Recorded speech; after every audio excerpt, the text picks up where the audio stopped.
All right. Arlo got a package in the mail, so he's gonna open it up. He doesn't know what it is, so he's gonna open it up for you.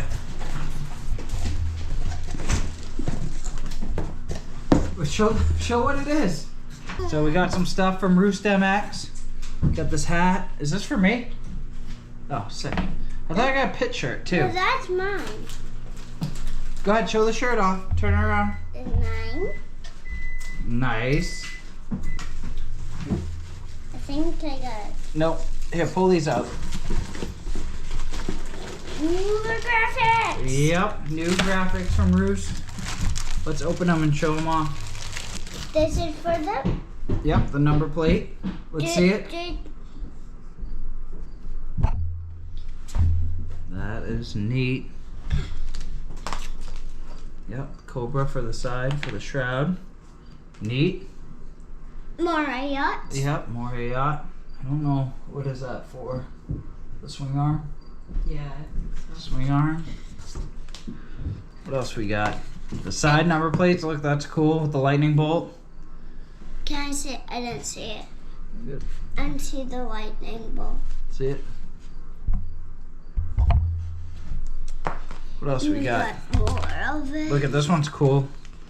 See, it says Cobra, and it's got our logo on the side, our YouTube. Whoa, another one?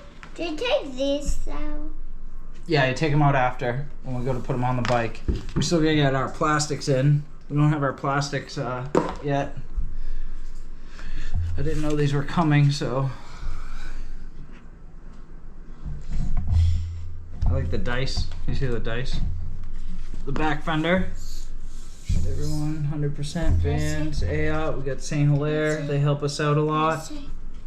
Whoa. Parked for the Cobra. Neat. I'm excited to put these on. Me too.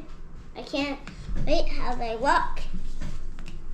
What's going on, guys? So a couple days ago we got Arlo's graphics in. We did an unboxing of that.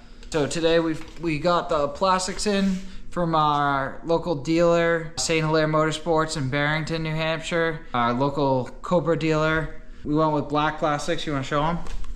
Went with black for the graphics. The background on the graphics are black too. So hopefully this thing looks pretty cool. Okay, let's